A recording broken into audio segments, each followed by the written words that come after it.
In the world of B2B marketing, it feels like a constant battle for attention, right? Well, it all comes down to one big choice. Do you do what everyone else is doing, or do you do what actually works? Today, we're digging into the two playbooks that are defining B2B content right now. So let's just start with the question that probably keeps you up at night. You're putting in the work, you're creating, you're publishing, but are you really breaking through? Or are you just shouting into a room that's already full of people shouting? Okay, take a look at this number, 92%. According to a recent survey from NP Digital, that is the percentage of B2B marketers all using the exact same number one content format. And that, right there, is the problem. When almost everyone is doing the exact same thing, you're not in a market anymore. You're in a mosh pit. All right, so let's take a closer look at what that crowded space looks like. We're going to call this the popularity play. This is the common approach, and let's be honest, it's the safe approach that most marketers are taking based on that NP Digital data. And here they are, the usual suspects. Short articles are the undisputed king, which makes sense. They're quick, they feed the SEO machine. Video is right on its heels, followed by things like case studies that build trust. This is the standard B2B toolkit. It's familiar for sure, but it is also exactly where all of your competitors are fighting tooth and nail for every single click. But, and this is a big but, here's where the whole strategy pivots. The source material says it perfectly. The underutilized assets present the real opportunity. The big win isn't in doing what's popular. It's in mastering what everyone else is ignoring. This little idea is our key to playing this whole game a lot smarter. And that leads us right to the other side of the coin, the profitability play. This way of thinking, which comes from research by S2W Media, basically ignores popularity altogether. It is laser-focused on one and only one question: which types of content actually bring in real, qualified leads? Now look at this list. It's like it's from a different planet, right? Notice what's missing. Short articles, the most popular format by a mile, are nowhere in sight. Instead, you've got these high-value, deep-dive assets like whitepapers and eBooks sitting at the top, perfect for gating and capturing lead info. Webinars are there for live engagement, and yeah, video shows up again, but it's part of a team built for one thing: conversion. So how do these powerhouse assets actually generate so many leads?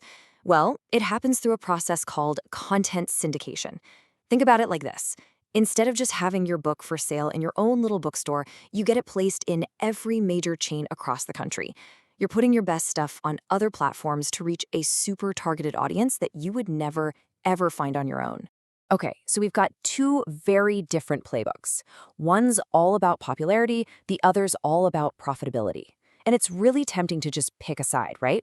But the real genius move is to find the strategic overlap, to build a bridge between these two worlds, and find the true power players for your content team. I mean, putting the two toolkits side by side like this just makes it crystal clear. On the left, you've got the crowd's game plan: high volume, broad awareness.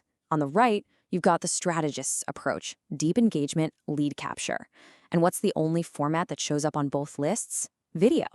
That tells you it's unbelievably versatile, but its job changes completely depending on which playbook you're using. And this is where we find some common ground, the real sweet spot. Both sides agree. Videos are absolutely essential. Case studies? Critical for proving you can do what you say you can do. And webinars? Both datasets are basically screaming that webinars are a massive, underused opportunity. This is your high-impact zone, where popularity and profitability actually shake hands. Same goes for other interactive stuff like quizzes or calculators. They're a huge chance to stand out. All right, we've gone through the data, we've compared the strategies, enough theory. Let's turn all this insight into a concrete, actionable playbook you can literally start using tomorrow to get ahead of the game. If you want to see an impact right away, here's a simple 3-step plan. First, maintain your foundation. Don't just stop writing short articles or making videos. They keep you visible. Step 2, differentiate. Go invest in an underused format like a webinar or a killer research report to actually stand out from the noise. And finally, step 3, gate that amazing content, your white papers and ebooks, to capture those juicy qualified leads. So really, the biggest takeaway here is this: it is not about choosing popular or strategic. That's a false choice.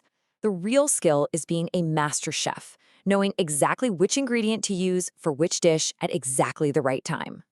Now, for long-term growth, it's about a shift in mindset. You use that popularity data not as a map of where to go, but as a heat map, showing you where the market is totally saturated. You apply that lead gen framework to every single thing you create, always asking, how does this help us convert? And finally, you master content syndication to get your best stuff in front of way more people. At the end of the day, the data is pretty clear. The vast majority of your competitors are stuck playing the popularity game, just adding to all that noise. The real opportunity, the profitable path, is in the formats that they are completely ignoring. So the question is, which one are you going to master first?